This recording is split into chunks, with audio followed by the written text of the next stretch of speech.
Samantala, pinabulaanan ni Senador Antonio Trillanes ang umano'y overspending ng kanyang tanggapan. Reaksyon ito ng Senador sa report na ipinalabas ng Commission on Audit. Lumitaw sa audit na si Trillanes ang nangunguna sa may pinakamalaking gastos sa Senado noong 2011. Alam natin ang kabuuang report mula kay Aya Macalma.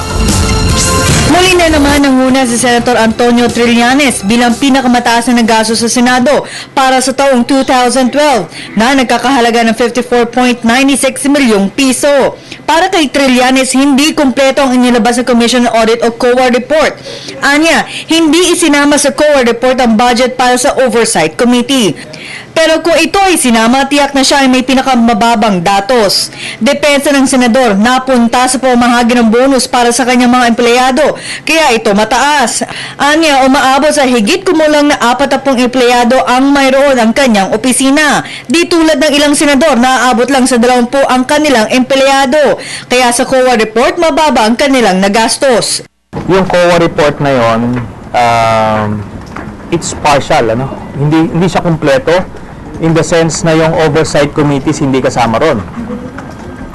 At yung oversight committees, pag isasama natin, yung opisina ko at opisina ni Senator Coco Pimentel, yun ang may pinakamaliit na expenditures sa Senado up to now. Ngayon, yung nakikita nyong nire-report, yung sa office and sa committees, ang reason nun kung bakit sa akin yung pinakamatas dahil ako rin na may pinakamaraming empleyado.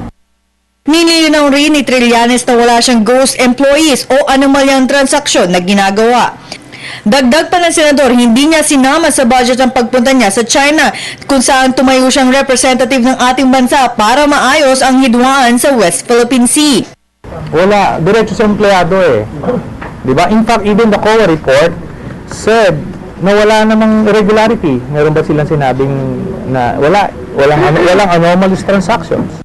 Ayon sa report, ang may mataas na gastos ng mga senador ay sina Senator Jinggoy Estrada na umabot sa 52.7 milyon. Pangatlo si Senator Ramon Bong Revilla Jr. At ang ikaapat ay si Senator Ferdinand Bongbong Marcos Jr.